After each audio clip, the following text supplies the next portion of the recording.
Yo, what the fuck is going on, man? It's Kani. This is the Sanford podcast. I know it's right now, Sunday afternoon, man. I was supposed to release this episode back Friday, but I've been so caught up with trying to finish up a few things, and I've been doing a lot of writing, so it'll be well worth the wait. Just rest assured that I got some stuff for you coming up. But yeah, this second half is going to be dope. Second half's going to be dope. I just wanted to say something, all right, before I go ahead and drop the intro, but peep it. Right now, I had a great time last night, real quick. Had a great motherfucking time. And I seen some real fuck shit. Some real motherfucking fuck shit.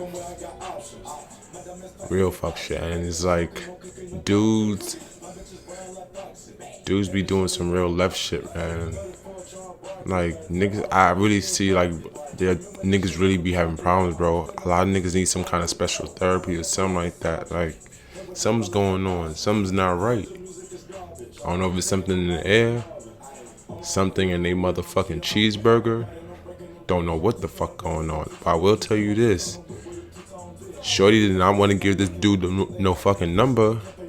And he went and just really straight cold out punched her in the mouth. Punched her straight in the fucking mouth. This shit is crazy.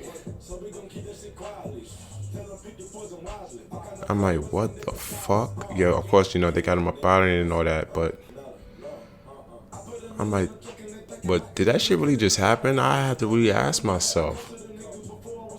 But you know what? I'm done with asking myself, man. Let's go ahead and get right on into this shit, man. It's a Sanford podcast. This is it possible can there be another second golden era, man? Let's go ahead and get into this motherfucking second half. Let's get it. Hey guys, you are now tuned in into the Sanford podcast for the culture. So I need you to stop scrolling, open up your eye, and tune in.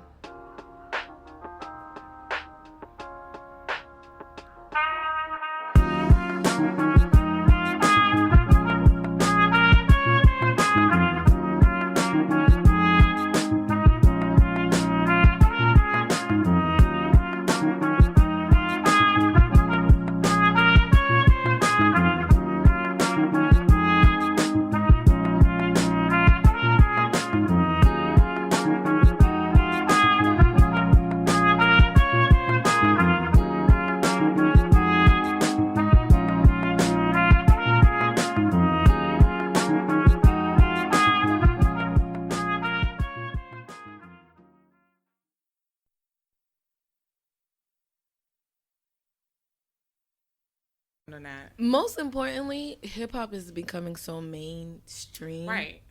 It's kind of hard to run from us. You know? Exactly. You know, you could listen, you could be the biggest, what's her name? The girl, Disney Channel. What's her, Disney Channel. And you notice how hip hop always infiltrates and touches pop a lot? Yeah, she's a pop singer and she got a little sharp voice, but she has great range. What is her name? She used to be with Big Sean. Ariana Grande. You could be the biggest Ariana Grande fan, but that also means you might like Nicki, because Nicki Minaj and Ariana Grande got several songs away from, and she's a pop singer, right? And the other one's a rapper from Queens. Two different worlds, but they have songs together, and now you got little girls who listen to Ariana Grande singing, bicycle. You feel me? Like they're rapping to her verse, so it's really hard to run from us. Even if you don't listen to the hip hop radio station, you listen to the pop station. There's still hip hop. Yeah, that's a very valid point. Yeah, hip hop culture is everywhere. Yeah. So here's my question to you: since we're searching for this golden era, we don't, or as of right now, this is but you made a strong point earlier though. You said that you feel like the culture is where it's supposed to be at because it's a reflection of what's going on with the people, and it's like it's showing exactly what it needs to. It's like it's not fucked up. No, it's doing exactly what it's supposed to be doing right now. That was a real It made me really think a lot. I'm like, yeah, that's Mr. deep. Bentley said that, and if you even listen to Erykah Badu's like interviews or read her stuff, she talks about how the vibrations, like, this is the vibration that we're on. This generation is on this vibration. So things like Travis Scott Project. Listen to it. I have. Oh man, I love it. That is a vibe. Yes, yeah, it and is. you know what? It wasn't something I expected at all. It was Really? very No, trancy I too. was, I didn't expect it. Very I was never trancy. really a fan. I just happened to what the hell was I on? Not iTunes. Tidal. Mm-hmm. And Oh, it look at popped you. up Yeah. in new music, and I'm like, okay, let me give this a listen. So Travis Project to me was that sense of like, this is the vibration that this generation's on. Yeah. And Yes. there was a lot of depth to this project. You could feel musically, you could feel the drug influence on it too. Yeah. Yeah. Musically, but even lyrically, I saw his SNL performance and like his dedications to people who have passed in his family. The music videos. Have you seen Sicko's music video with Drake? Like the images and shout out to these black directors and videographers doing these music videos and putting in a story. Yeah. You know, like I understand y'all need product placement because y'all gotta sell. Yeah, equipment ain't cheap, cameras ain't cheap. Got it. I heard he has the best merch in the game now. That's real.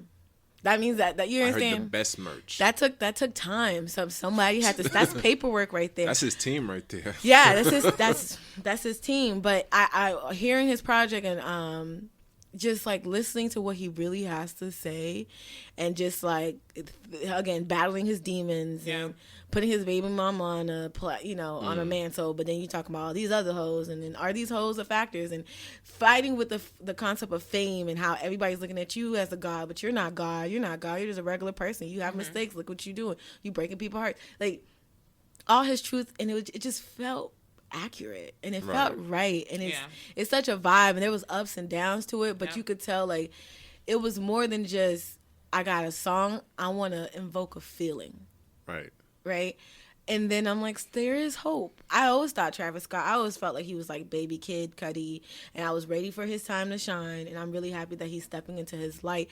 But that album wasn't just like I got hot bars. It was like, no, I have something to say.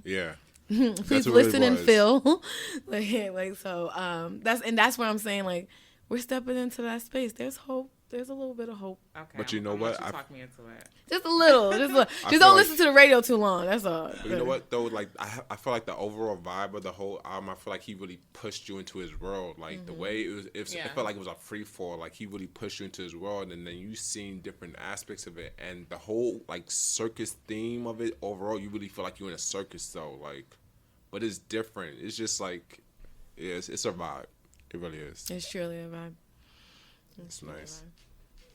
But yeah, so how do you feel about that citizen birthright? What's the citizen birth? So Trump is trying to revoke citizen birthright. So your parents migrate from where else, and you are born here. You don't have a birthright citizenship. That's me. Trump is what? He's on. But I don't even think it's him though. I think we're giving him entirely too much credit. First of all, he just doesn't have the level of intelligence to be able to have these conversations to even understand them. So you feel like a lot of the things he's doing is just a lot of attention-seeking antics, pretty much. I think that's what he's known for, and that's one of the things that he's actually good at. That's his talent. I don't feel like he has any other true talent or he has any sort of business acumen. I think he knows how to incite public opinion. That's what I think he's good at. So I think we're all giving him too much credit. I think this is an agenda that the government, that's what I'll call it, because I won't even call it his administration. I don't even think he understands it. But I think that's an agenda that they're trying to push, and they're using him to do that because of his level of ignorance. He doesn't understand it. He can't even go out and have a decent speech or have, like he doesn't even know what he's talking about. So I think we're giving him entirely too much credit by saying, oh my God, this is Trump. I think that's just the agenda, and that's what they're trying to push, and it's working. Does that mean that, okay, so I'm first generation born in America. Okay. So that's me. That's you. So all of a sudden I'm not going to be a citizen no more? Yeah, gotta go. Even though I've been here for 20 plus years. Yeah, that's exactly what he's trying to do. Mind you, I'm going back to Haiti. Right. Ivanka didn't receive her citizenship until 88. And so she got to go back too. And his children, because they wouldn't be citizens either. So that's what I mean. I think we're giving him entirely too much credit for this. That's not on his agenda. I think that's just what he's, they're like, go out here, say this, do that. And Well, how do you? No. But it seems like the things that he's doing. Then when he came right behind, and he came with this whole thing about this whole thing about what's going on over at the Mexican border. And if you're throwing any rocks, he's like, he can see that as a sign of a threat because he wants his soldiers to interpret those rocks as to be rifles, and then he said they can defend themselves in such a way, and he's really trying to. I'm like, this is too much attention seeking. So right here. I don't think it's attention seeking. I think Trump was able to incite not only like public opinion, but a level of hate that had been quiet, so to speak, for many years. You think about the amount of people that came out and voted for him are people who hadn't voted in decades. But he spoke to their level of hate. He spoke to their sense of poverty. He spoke to their sense of whiteness that they thought that they deserved. And then once he got in office and did something completely different, now they're upset because they're like 72% of the white population is on food stamps. And so now they're upset because they don't have those same privileges. They don't have the Obamacare or the luxuries that they afforded at this time. But that white nationalism is what attracted them to him. So I think for him, what he's trying to do is put us in a position to go to war. Wars are profitable. And at the end of the day, he's looking to line his pockets. So that's my opinion. I could be absolutely wrong, but no. I think you do have a point. Wars, in the past, like World War I, World War II, America generated an certain amount of money. It's ridiculous. Yeah, the Dow goes up, NASDAQ goes up. It's just ridiculous. I don't know how it is. And then remember the war on Iraq and Dick Cheney and Hallenberg, I believe. Yep. And so what ends up happening when these wars do? I don't know if America makes as much money, but what I do know is that 1%. They tap into so much resources because they're the people behind these big oil companies, these big gun manufacturer companies, these helicopter companies, these companies that are in need to bring soldiers overseas and do whatever. Yeah. Find, bin Laden or find oil or... Right, because find are something. We really looking for Osama? I'm thank you. We're not. We're we found him. Yeah. But we found him. But I feel like he's just the face of the movement. Whoever this guy is that allegedly sent out these bombs and these mailings. It's just like. God. Yo, y'all wasn't scared about that? They ain't blowing up Brooklyn because that's not coming to Brooklyn. Y'all stay, man. Nah, this is it's crazy though. How many people got bombs on? I heard that they still trying to find some too. Yeah. They said that he did quite a few.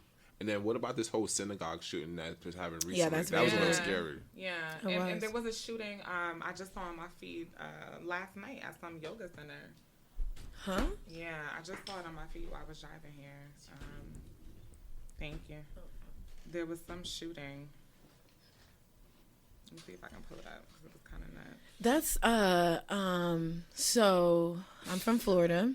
Right. And the concept of guns, there's a lot of groups, one group in particular in Broward that I heard that are really trying to help people of color get their carrying license and know how to protect themselves. Right. And it's just for someone who comes from a state, I've been to the gun range before. Yeah. Right. And I think it's important as a woman to also know how to shoot. I mean, I was just shooting a little 22, it ain't nothing. But you feel me? A little something light. I'm working my way up. Catch me. But I also am torn when I hear stories about these mass shootings. Yeah. So this wasn't a mass shooting. I just pulled it up. And it's funny you said Florida. It's always something in Florida. Tallahassee. Girl. And so 2 were shot. Dr. Nancy Van Vessem, probably butchered that. Maura Binkley, and then the killer shot himself. This was at a yoga studio. Yeah. Yeah. People can't even do yoga in peace. That's crazy. I mean, it's not the whole purpose of yoga. Now I'm nervous. I do enjoy yoga, and I'm you don't want to be doing your favorite. You don't want to be doing your favorite pose, and then you catch it straight. And I'm hold on. This is not what I catch it straight. This is not namaste. Right? I came in here to find something. Namaste about this. What is going on? Now you gotta do yoga with bulletproof vest on. That's uncomfortable. You can't really move in that. Yo, that's crazy you say that because you know there's a company that came out and they started manufacturing bulletproof backpacks for kids that'll be wearing to go to school. So that's a thing, right? That we really have to be concerned about. I don't feel like I was ever concerned about when I was going to school, worrying about somebody shooting somebody else. Like I wasn't worried about that. Now it's like you really have to be worried about that. Yeah, like they're doing drills, like in schools, in elementary schools. Drills. Ever since Columbine, I've been worried about shooting. Maybe I was a little desensitized. I grew up with a bunch of OGs, so they was always shot. So maybe I was just maybe I don't know. And I was very young when that happened. I was in elementary school when that happened in Colorado. Okay. And I just remember just like, huh? And then you know, I grew up in the hood. I grew up in Little Haiti, so I was like, but I always was scared because I was the kid who looked out for the kids who were picked on. Yeah. And I used to always see like you'll be the one to catch it. Yeah. So when the situation that happened at that high school in Broward County, I thought of that one kid in my high school who. I thought of that one kid in my high school who I always felt like he might just come. He might be the one. He just might be the one because kids are cruel. Yeah, kids are cruel. Yeah. And with technology, there's so many new ways to bully, and it's just like I don't know. This is when like I hope we step into a world where the music that we make, people of color, is truly positive, so that it can help bring up these kids' self-esteem, and we can start the trickle down of like stop making fun of people's shoes. Let them listen. Let he got Payless. Let him have Payless. You feel me? Not everybody gotta have J's. You know, like, and it's just that we live in a world where our music is very materialistic. Yeah. We push brands. Yeah. We don't know. It'd be a whole nother person's agenda here that they got this pair of shoe on this line.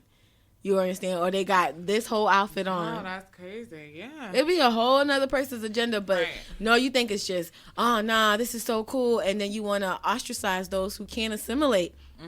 We need to accept the fact that we're different. And if we can, if the music can say it and the people can say it and the films can say it, hopefully that will encourage the next generation, because these shootings from kids, not what your situation was, but even though Tallahassee I went to school in Tallahassee, so I need to look into that story. Yeah. To see like how it goes, but these shootings that we're experiencing from domestic threats is a self-esteem issue.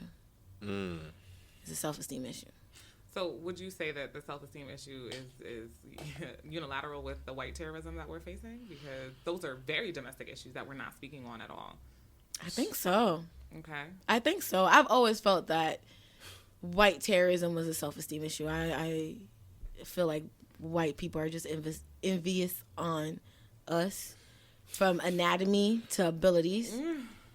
There's I'm nothing inclined to agree there, and I'm sorry that we're taking your podcast to this No, level. no, let it flow. Never being radical. No, because you know it's funny, because when she brought up white terrorism, the only thing I thought about was I remember reading a book a while ago called The Coming of the Storm, right? And it was like the perspective of from natives, and they were talking about how Europeans that came over here on bearing the sign of the cross, how they came on bearing the sign of the cross, how we try and bring their religion, their culture, and so on and so forth. But they were just talking about how the only terrorism that they knew and identified with was that terrorism that came over here. Like, so and so that opens up another can of worms. We probably don't even want to bring the podcast there. You start talking about religion and the natives. That's a whole other story. That's a whole other story. But I just really quick, I'll tap into that. I feel like a lot of that religion to the natives, you think about how it was brought into slavery, a lot of that was for control. A lot of that was to say, and I can't remember who said it because somebody just said it recently. You know, you black people stand here, and it was a black person, I can't remember who said it. You black people stand here, and you're all in line to forgive the oppressor, forgive the killers, but do the Jews who just got shot up in the synagogue, are they standing there to forgive? That's another term. So you think about it, right? I mean, they're right. not? What do you mean? They're not holding hands, like, you know, and no disrespect to our ancestors and our elders, our Dr. Martin Luther King saying, like, let's work to forgive. They're not doing that. They're like, we need answers. We need somebody to pay for these crimes. So stop right there. So how do you feel about the Charleston shooting in comparison to the synagogue? In terms of how it was reaction? I think they were handled very differently, right? So one, the shooter comes out and he's, perfectly fine. They stop him and go to Burger King and get him some fries, right? And then, let's just be realistic. Yeah. And then this other guy, his mugshot is blasted all over the news. This other guy, he's like a kid and it's, oh my God, what happened? Like, what went wrong in his life? They were handled the way that black media or black people are portrayed in the media, no matter what it is. That's the way it was handled. It was handled as a black situation and a Jewish situation. That's just what it was. And I don't know if we've become so desensitized, we just are just like, that's just what it is. But I don't feel like we are aware of the comparisons. But we don't tap into it and say, like, this is an issue, this is a problem, how do we fix that? I feel like we play into it. I'm really going to continue following up on that because I think that's huge. They were domestic terrorism. Very domestic. And how many people have been talking about it? Like, that's the first time I've heard anybody bring that up. Even in just to make this comparison, like, since this shooting happened at the synagogue, I didn't hear anybody speak of Charleston. I would never forget Charleston. A year ago? I would never. But what I'm saying in terms of the time. It wasn't a year ago. Obama was still in office. That's my point. Like, I can't even tell you, like, I remember it, but I can't even tell you, like, I can't even tell you what it was or how it was impactful. I can't even say that. Because I feel like it was just swept under the rug. Like, it happened, okay. Yeah. Like, that's what I'm saying. Seriously. Like most question. things. So should we not forget our suppressors and should not forgive our suppressors? What does forgiveness mean? I feel like I first have to answer that. Like, so when you say forgive my oppressors, am I supposed to sit down next to them and be like, hey, what's up? How you feeling today? Like, when you say forgive it, how do we... Because, you're the one who was talking about how, black people are always lined up to forgive those who trespass against us. Yeah. So that's why I'm bringing that back up, and I do agree, and I think it kind of started with the concept of being nonviolent and trying to assimilate. I hate to say this radical shit, y'all know. No. You know why? Because I'm crazy. No, something popped in my head when you said that. Because I thought about the people that are so quick to forgive. I feel like that's the house mentality. It is, and that's where I'm going. That's with the it. tap dancing mentality, as opposed to the field mentality. Yeah, the field mentality is those are the thugs. To be honest with you. But it's so I want to go back to what you were saying, because you were saying something along the lines of, like, are we forgiving? Are we working with our oppressor? Or should we forgive our suppressor and should we forget our suppressor? We can't forget it. But you just said you forgot about Charleston. No, I didn't say I forgot about Charleston. And according to Kanye West, slavery never happened. Kanye is off we gotta leave that alone. We gotta forget about that. He's off his meds. We need to get back on that. He's off his But that's an example of forgetting. Yeah. That happened 400 years ago. Why y'all still? That was his words, right? Yeah, but so how much of that still is in play today? Was there not a black man who was lynched 2 weeks ago?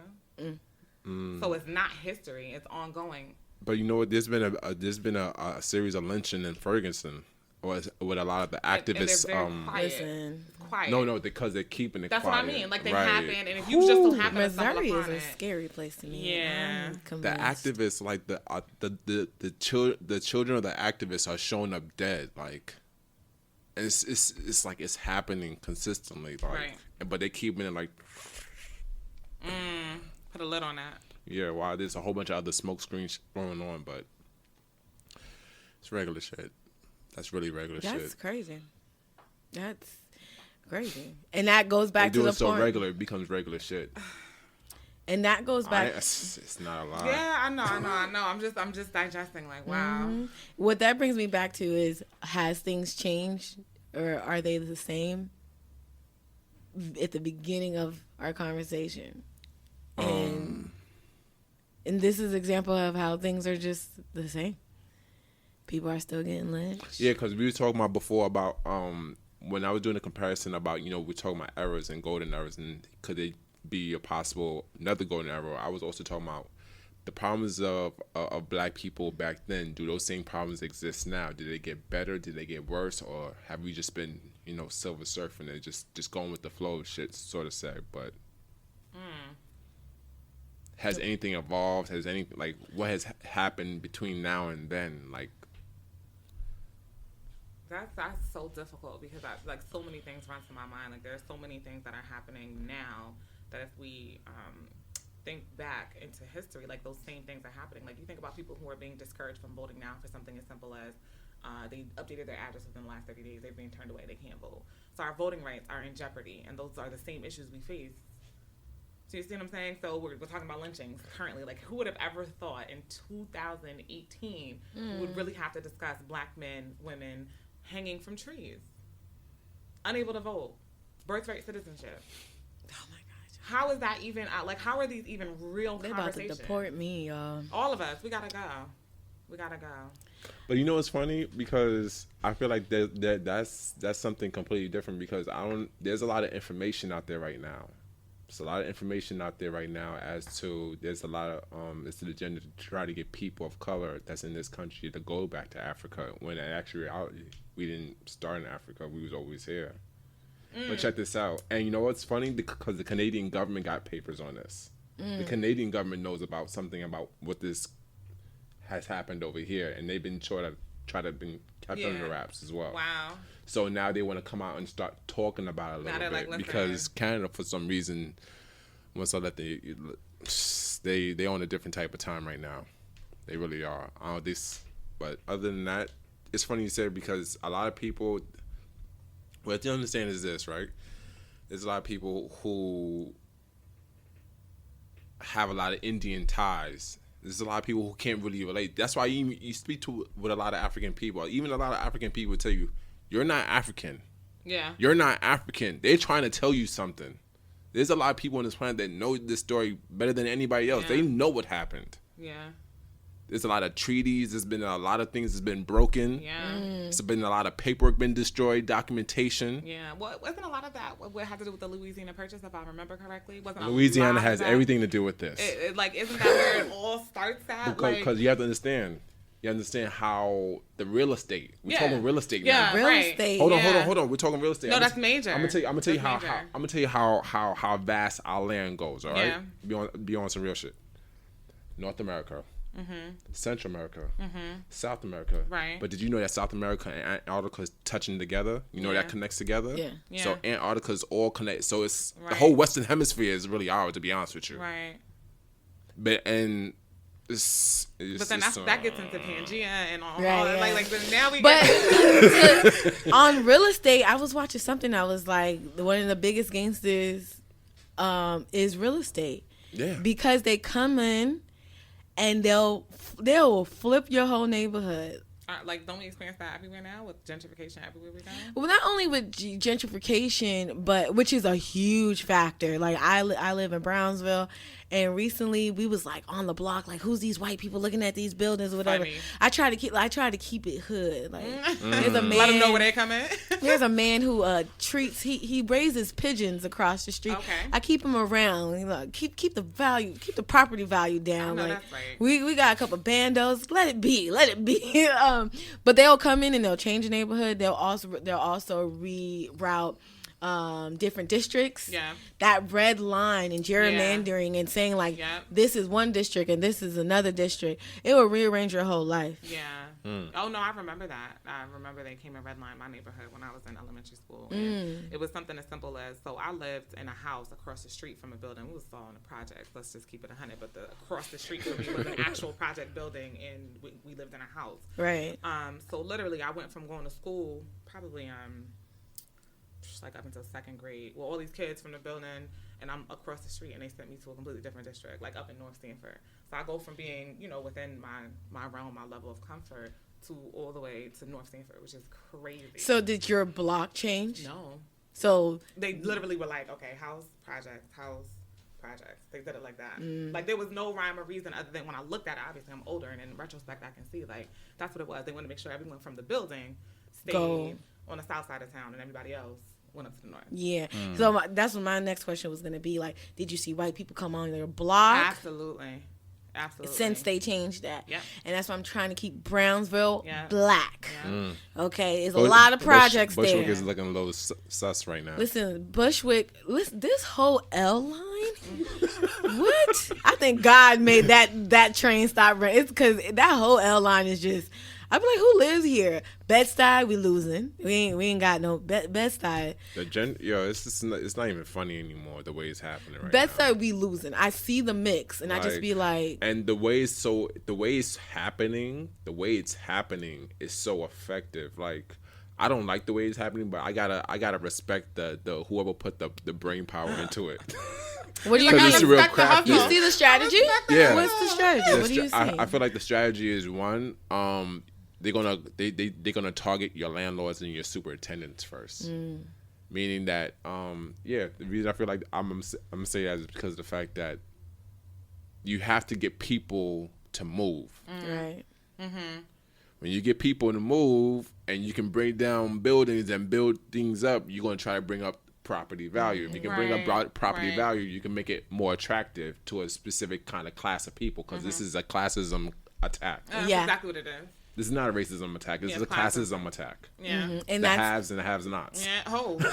For sure. And a lot of people don't have much. That's why I feel like that's and I see that a lot with the coming in and gutting it out, adding more rooms, and then they throw in like a nice stove and a nice refrigerator. There was a point where I used to think I was a gentrifier, right? Because I'm coming from Florida. Hold on, I'm looking. I'm trying to.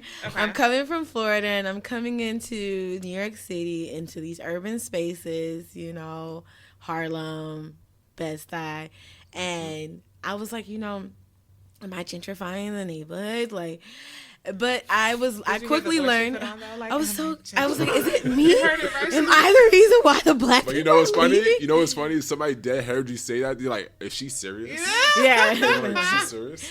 And then I found out, like, sis, girl, please. No. Last time I checked, you were on the colonizer. It's not being a colonizer. It's the sense of classism. My little old paycheck is not going to shake up this neighborhood. I'm making the same amount of money as your grandma or your uncle. You feel me? My little old paycheck is not my little old paycheck. It's not gonna. Don't be counting my coins. My coins ain't.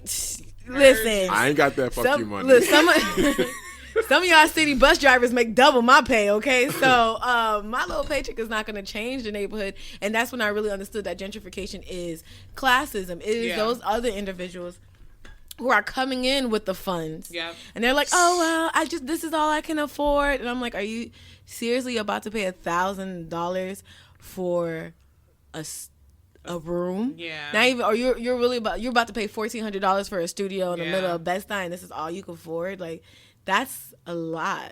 Right. For you ain't even got no walls. Yeah. But I'm telling you, that's exactly what happened. And I'm like, well, that's all I can afford. And I'm like, yeah, that's all you can afford. But your mom and your dad are probably also giving you money. You probably have some sort of trust fund, babe. You understand? Like, you have the resources, and your little studio. You don't know who you just kicked out. Just because now the landlord and the soups they can bring that price up, and they're like, well, it's off. No, it is because it's really the landlord and the super or the property owner that's really giving the property over to whoever they made that transaction with. That's what's really going on. It's just about, we're gonna bring this whole show down because somebody just wrote me a nice check for this. Yeah. And unfortunately, that's what it is. But I want to ask y'all something. How do y'all feel about Akon?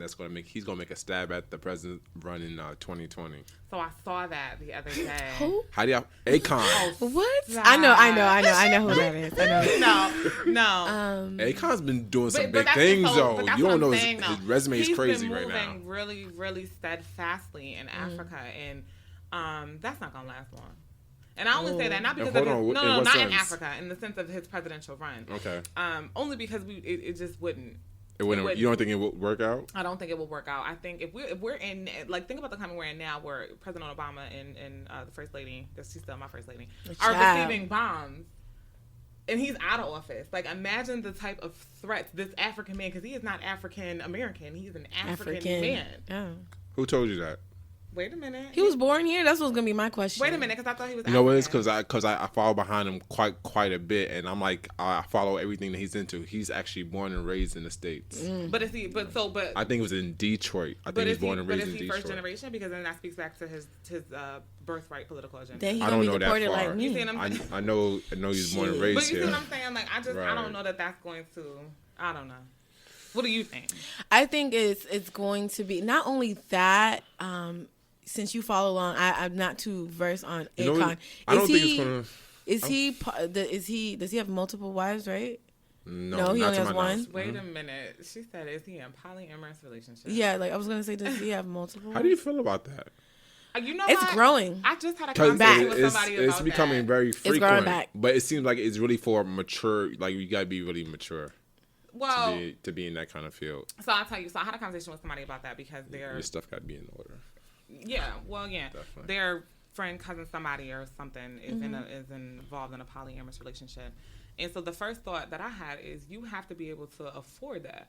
Like one relationship, one spouse, one significant other is expensive, right? So you're thinking about another one, they need to be, or I guess in my thought process, I would be thinking like, I'm not about to be second and then just be looking like I'm second. Like I need to be, no, seriously, like don't you have to be able to take care of the first, second, and third wife? Like you can have, from what I understand about polyamorous relationships. You're like, yo, listen, what's up with all this Gucci she got right now? What is up with this? She got Gucci and I got none. Right, like where's mine? What is going on? So with polyamorous relationships, you have to be able to, when you take on another wife, you have to be able to care for her in the same way that you care for the first. So you have to be able to afford it.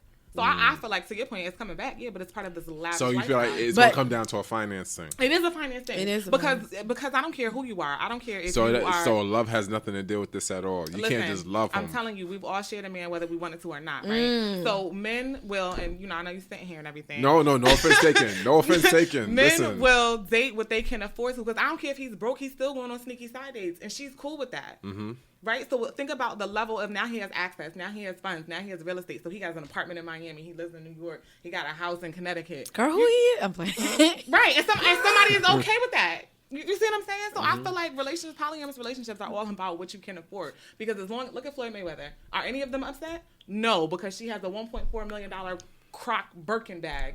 That's one of a kind. So what I'm upset for? So hold on. So let me ask you something. So that's a condo. That's a bag she's carrying on her arm. Yeah. So it's more of a finance thing. So it has nothing to do with, you know what, he's going to only have me on Thursday, Friday, and maybe Saturday. Can I say something? Well, so you cool? No.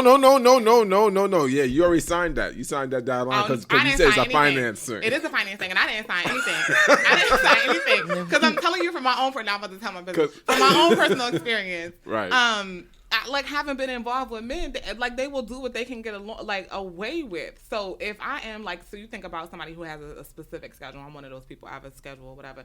So if you know you're only going to see me on Wednesday or Friday or whatever, you can afford the Monday, Thursday, Tuesday, whatever, finesse and be with whoever you want to be with. And that's local. We're talking about local shit. We're not even talking about you being able to hop on a jet and go somewhere else. So who is this person? Hopping on jet. I'm trying to tell you, the person I was talking to, we had a very in-depth conversation about it because that is his lifestyle. He is one of those hop on jets, do this, do that. Yeah, they have a subscription for that jet lifestyle. He is. He's one of those people. And we were talking about how, his relationships are based on that. Like, he's not impressed by anything. Like, women do whatever. He's got one over here in this condo. So I'm just like, it's a thing. And you think about broke people who do the same thing. That's what I was gonna say with the money. So there's polyamorous relationships and polyamorous marriage. Yeah.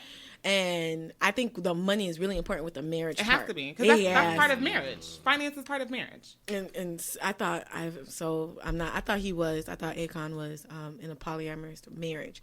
Now, relationship wise, that's what I see that's growing and coming back, where I'm in an open relationship, or I have my primary significant other, and then I have my other individuals, and everybody else knows. I feel like that's coming. And when I say it's growing back, this is not new. It's not new. Right. People, do your history.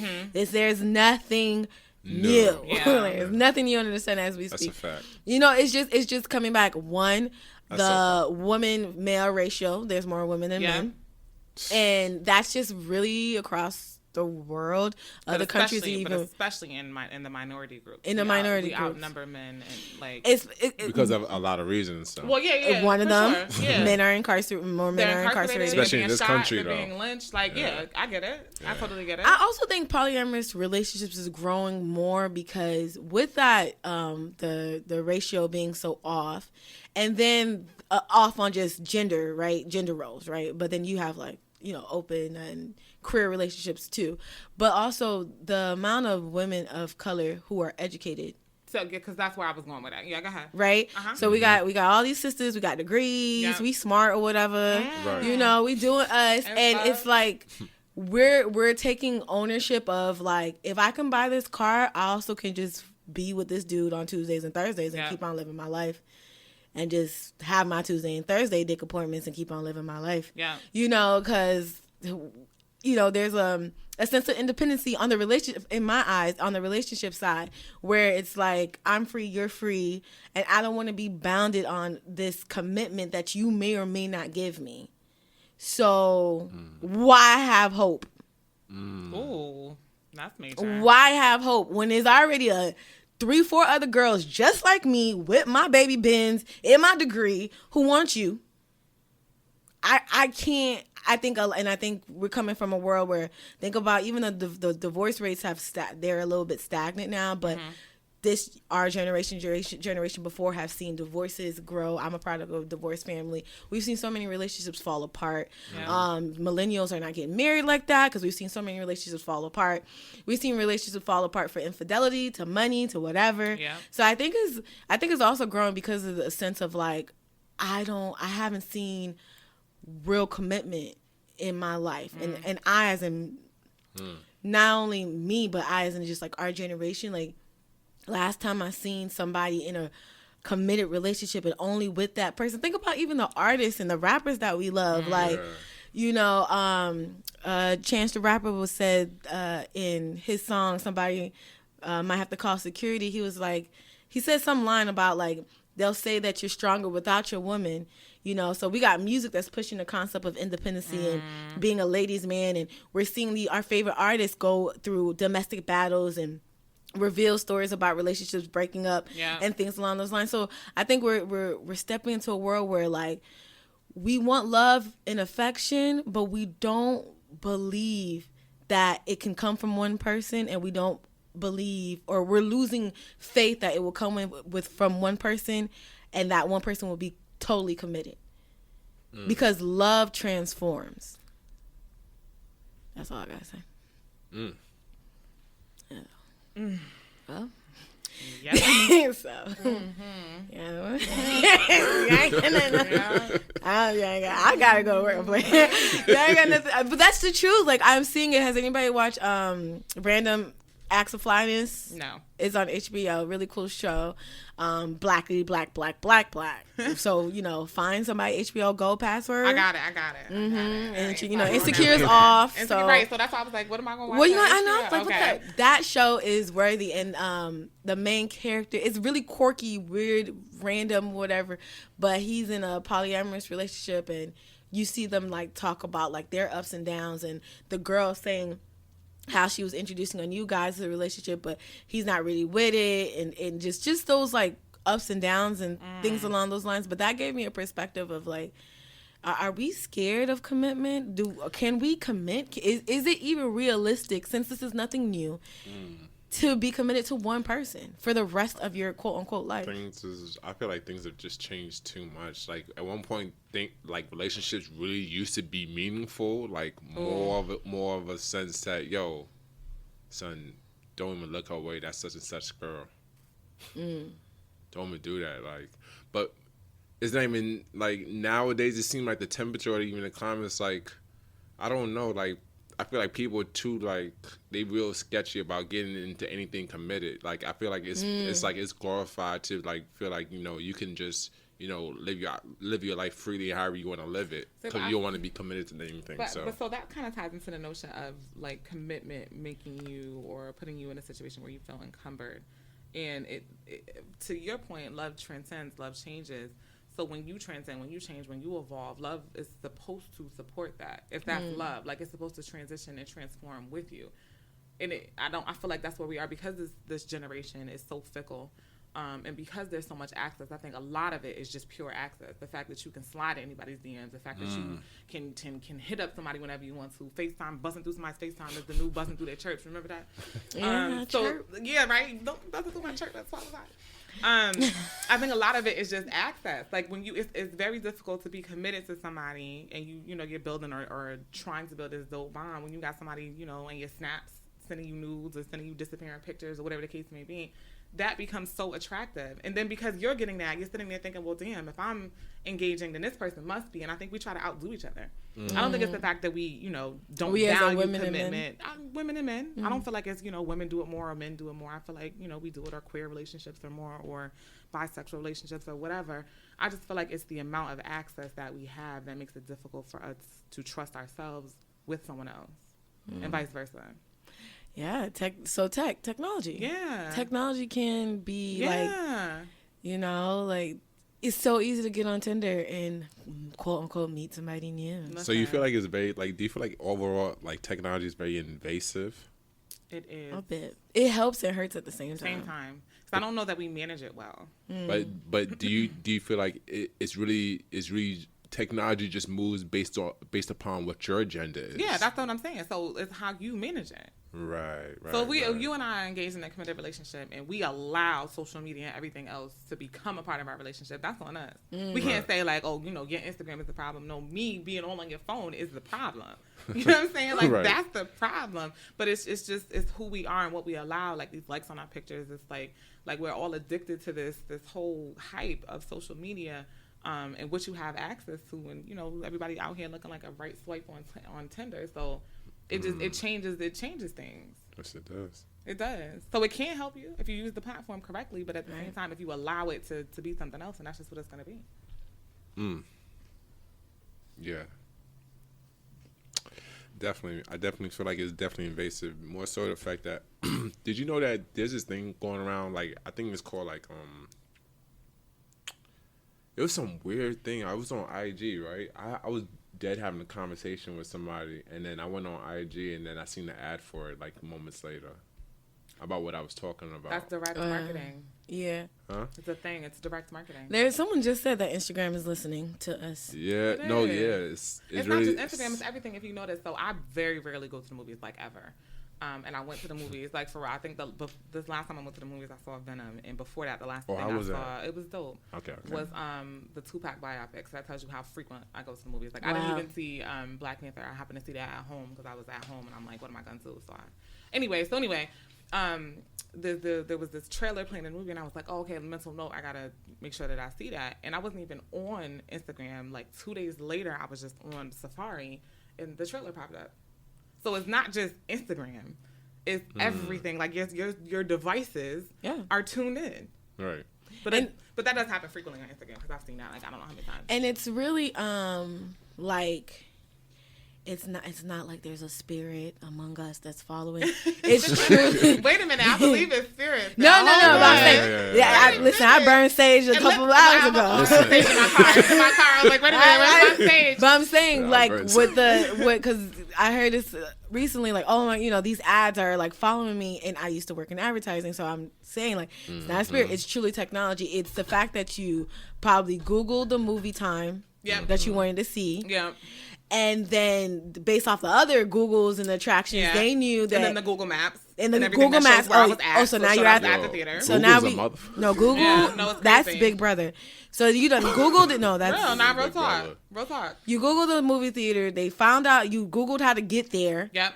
Then you probably bought the tickets online. Fandango. They saw what you liked. Then they already seen all the things you liked on Instagram, which is owned by Facebook, which is another huge Big Brother. And then they knew that this movie is coming. So some advertiser found your information and was like, oh, she and the people along with her same likes and similarities will be a perfect person to put this trailer, trailer on her TL. Yeah, and that's what happened. Simple as that. That's exactly how it happened. Simple as that. You wanted to look at some shoes. You looked at it. You put it in your shopping cart. You never checked out. Now those shoes are going to be on every sidebar of any website that you move forward to. Yeah. Like it's just a math. Speaking of, you said Google's Big Brother. Did you see that article? I forget where it was on. I want to say it was on CNN about this woman who got caught cheating from Google Maps. Because you know how they do like the live photos. What? She was in the park with dude's head in her lap. They was having a nice little date. And her husband just happened to I guess he was on the phone, Google Maps and whatever. And it was like, oh, the Earth. The Geo satellite. Yeah. Yeah. They got a divorce. But that's not supposed to be live? I don't think it was live, but he saw the picture and was like, wait, when was this? With this dude's head in your lap. Like when? Because, I think I think that satellite takes pictures, like, I don't know how often it takes pictures, so it had to either be something That's what recent I'm saying. So he like, had to, like, been like, okay, so you had this hairstyle, last month. Oh. You know what I'm saying? Yeah. Yeah, Pokemon Go was getting niggas in trouble.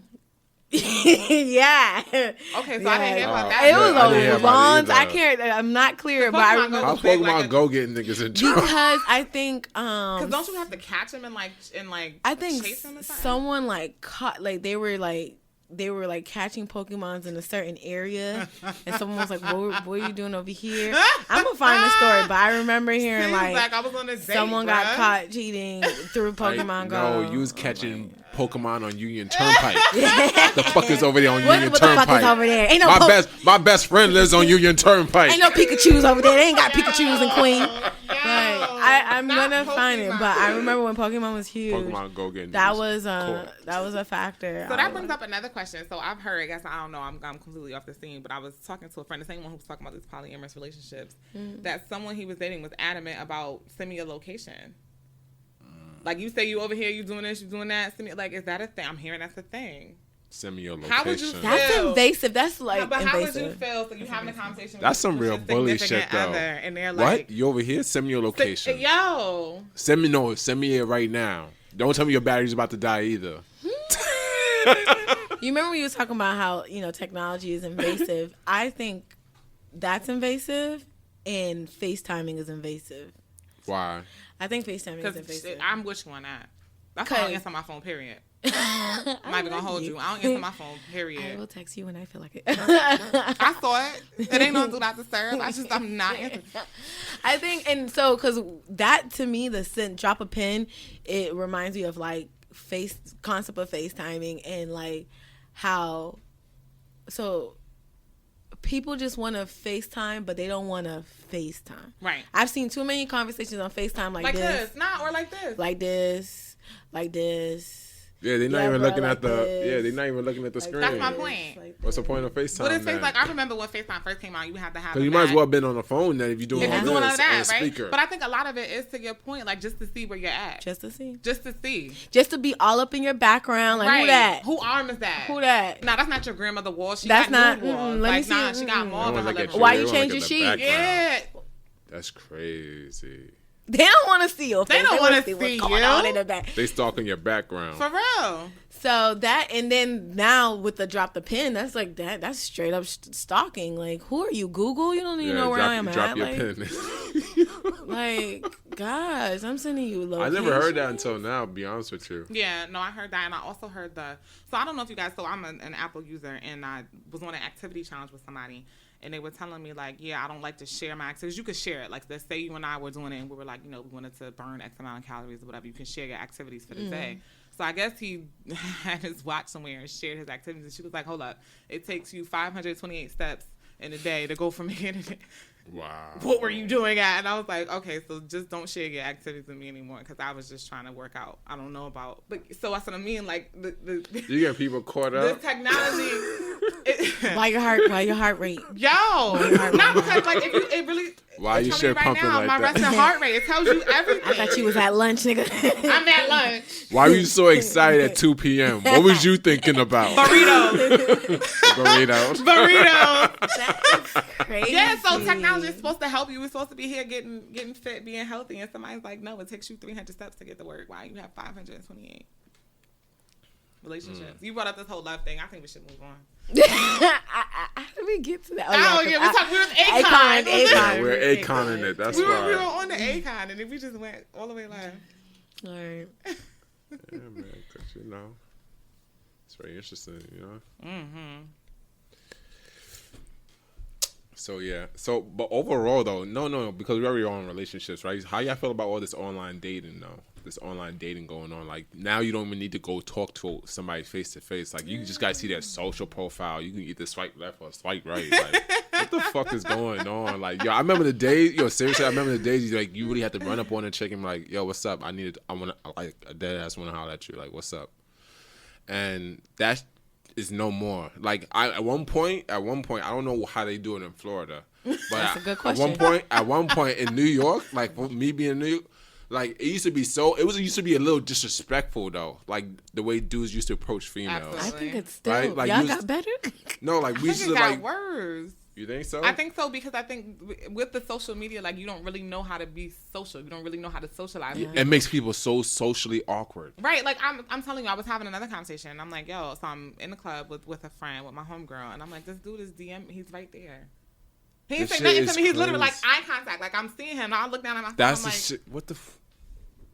you're not gonna say anything. You just gonna DM me?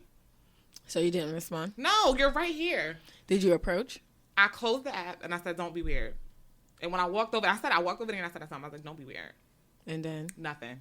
Cricket. So I was like, all right, so he's okay. I just walked away. So that's crazy. yeah, I think well, I was gonna see. You said it was so annoying with y'all Oh approaching. no, yeah. Before, like dudes used to just grab a chick by her wrist and like, yo, let me get your attention type Yeah, shit. it's assault. It's assault. Sir. You know what I mean? Like, so, Touch me but now. it's different now, like, because now everybody's so socially awkward. Like, people just so scared. Like, damn, yo, let me get your IG. I'm like, what the fuck? Yeah, Let yeah. me get your IG. Dudes don't even ask for numbers no more. No Let me get your more. IG. Let me get your IG. They So- don't want the digits. They want your IG. Text me good morning. How you gonna tell her, yo, 7 underscores, crown me king, 7 underscores. I'm here. I'm here. She got 7 underscores in front of her name. Don't do me like that. It's 7 or 2. It's 2. He's so extra. That would be nice. 7 Right? underscores. And is strong. seven- Yo, you number. heard? Listen, Yo, 7 is such a yo, strong you number. know it's funny? It's funny to say that because for like I've known you for quite some time now. Right. We've been following each other for quite Yep. some time now. Yep. That was Like, crazy, mad awkward. So we're both in the DMs like, I don't really know your name. Yo, I dead told her too, like, cause I know her for like almost like 4 years online or something like that, right? And I dead didn't even know her See, name. right. But I wanted to say, it seems like for every year that went by, she kept adding an underscore Yo, though. he's out of control. Yo, like, Out of control. Are you I trying have to 2 say? underscores in my name, so I'm team underscore. Listen, I got 2 underscores at It the beginning, helps. 2 underscores at the end. Oh, that's a lot. Yeah, that's a lot. So yeah, that's a lot of Let's underscores. go. All right. I got 2. I That's got it. 4. And I was like, I'm thinking about dropping one. I'm like, you don't need I'm not all dropping that. it. I need it. I think online dating, like now the apps, like first of all, online dating has been around for a while. It's ever since the chat rooms. Y'all remember chat Oh rooms? my God, the aim. Oh, ASL. AIM. It's a ASL. messenger. Let's go. Oh, man. Sex location. So, ASL. y'all remember They don't even that? say ASL no more. They don't, That shit's they don't. done. That's What's your definitely ASL? Oh, ASL, bro. Let me see. Where you at? Where you at? Oh, you around the block? Yo, what? Are you 'cause really You know what's funny? Because when they say, yo, New York, we're like, what? New York? What borough? Oh, Where you what? at? Queens? What block you at? Let's get this thing popping now. I remember those. See, but that's your good location. See how y'all was giving it up? Yeah. That was But dropping a pin, That's different. amazing. a block, That's like, That's let me what see they how, say. how hard you breathing. Because the like, that's your reality- pin. Get the fuck out of here. because you could Let me get your say, pin, nigga. you could say, Fuck oh, outta I'm here. in Come on. Jamaica, Queens. I'm off of Parsons. But that may not be your truth. But when you drop that location, Yeah, that's where yeah. your phone is. So they gonna come after your phone or you. So you can Yeah. drop, Facts. and abandon your phone. You feel me? So that's different. Again, that's talking to Google. I'm saying we let up. Yo, to that, though. I'm saying like that's the what days let up when to. you really had to remember phone numbers and Right. really had to I call still people know from your numbers. crib, like, Yeah. yo, Yo. meet me over here When because you hear my mom talking in the background, hang up. Yeah, that's a fact. If you hear that click, hang up. you hear that click, you Hang know what up. time it is. Hang up. She on the phone, not even She on breathing. the She phone. listening to the whole conversation, conversation. like- Hang up. You heard that click? Hang up. Don't call me back. Don't call me back. I see you tomorrow. So I mean, but like honestly, we've been like dealing with online dating for a little while. Ever Yeah. since the chat rooms, Yeah. right? Ever since AIM, and then like now we're on a sense where it's an application. It's OkCupid, it's Tinder, it's POF, it's all these other things. I think it is making people socially awkward. But I think technology is just doing that. It's not just online dating, because I Yeah. think of all these kids who For all sure. they do is play Fortnite, and they're online talking to their friends playing Fortnite. I'm like, your friend is next door. Y'all can go Facts. outside and play.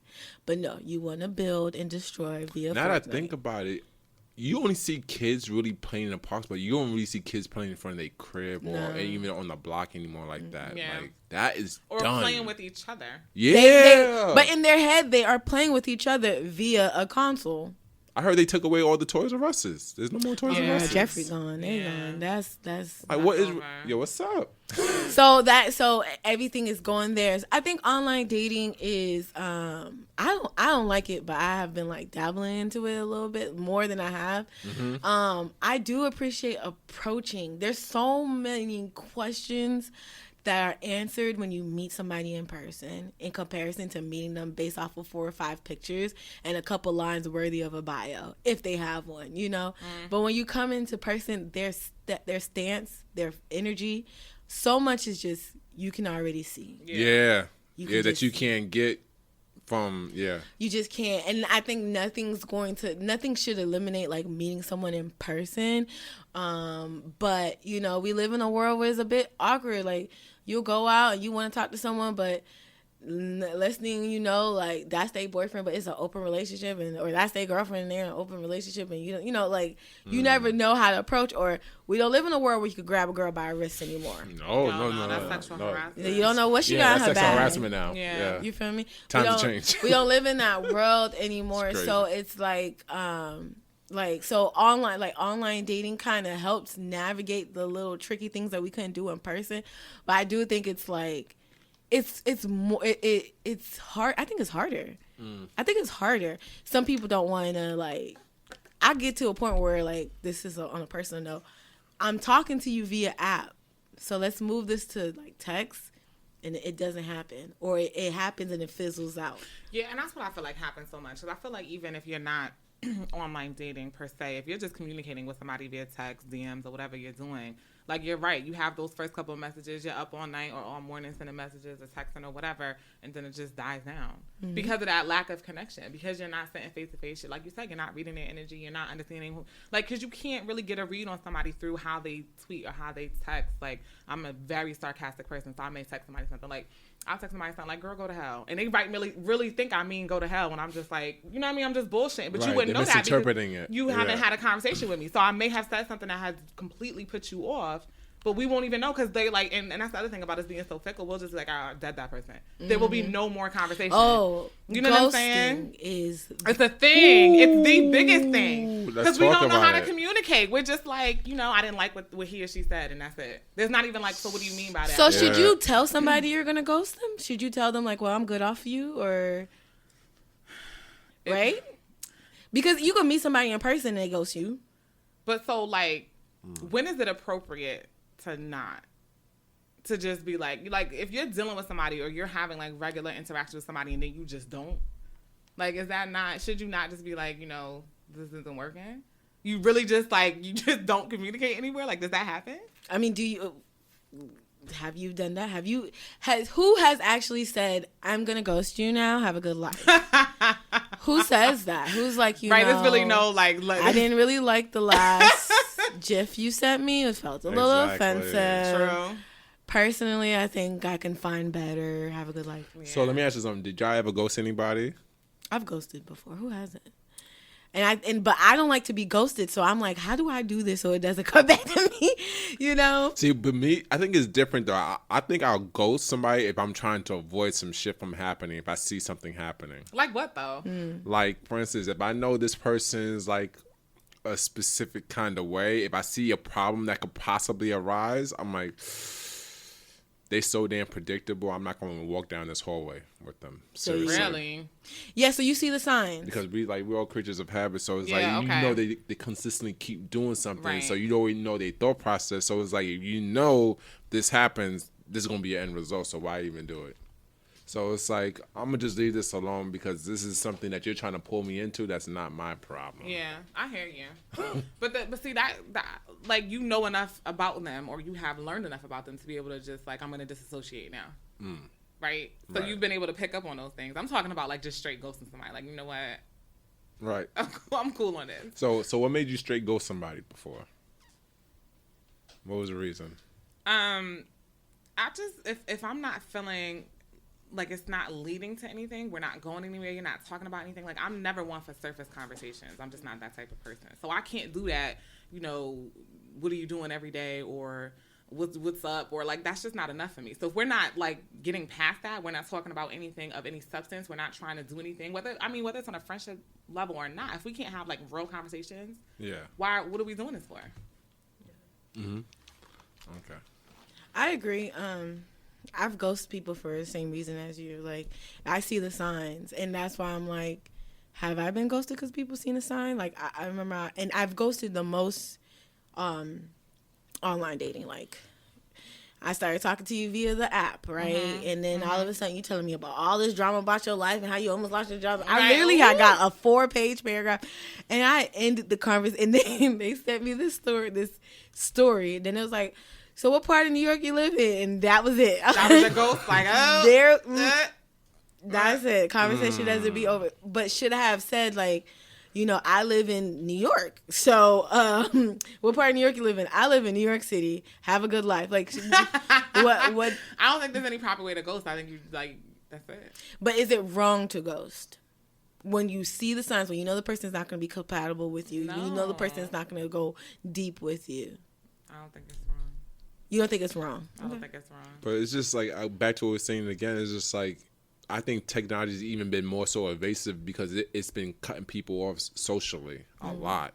Like the people are so comfortable being behind the damn screen, like it's not even funny. Like I even hated myself because I even fell victim to it a few times. Like, but I'm very much aware of it. So it's like at the same token, just to see the kind of effect that has on people socially, it hinders people's relationships and it keeps people more secluded. It's like keeps people so like in a compartment. Like come on, for real. Like it's sad. It really is. But yeah, so just to wrap it up real quick, I just want to ask y'all this one last question. Do y'all believe there could be another birth of a golden era? And Rez was saying, yes. You feel like it definitely There's can. hope. There's definitely hope. And Kaycee? I'm still on the fence. You still on the fence? I'm still on the fence. Can I expand on one thing? And don't be surprised if the golden era that we're hoping to come is a whole nother genre of music.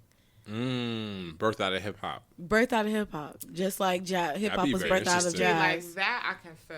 You know what I'm saying? I so can totally feel that. Don't like. That we can It's don't pigeonhole it and make it feel like it has to be like this golden. It's still era gonna be has to us, right? It's still gonna be about people of color and their struggles and overcoming it. Right. It's gonna be dope as fuck. It may not be called hip hop. I can't wait for that message to change though. Yeah, the struggle part. Yeah. We just need to get out of that. It's just... Well, struggle brings strength. Very true. Thank you for listening to the Sanford podcast. We out. Thank you.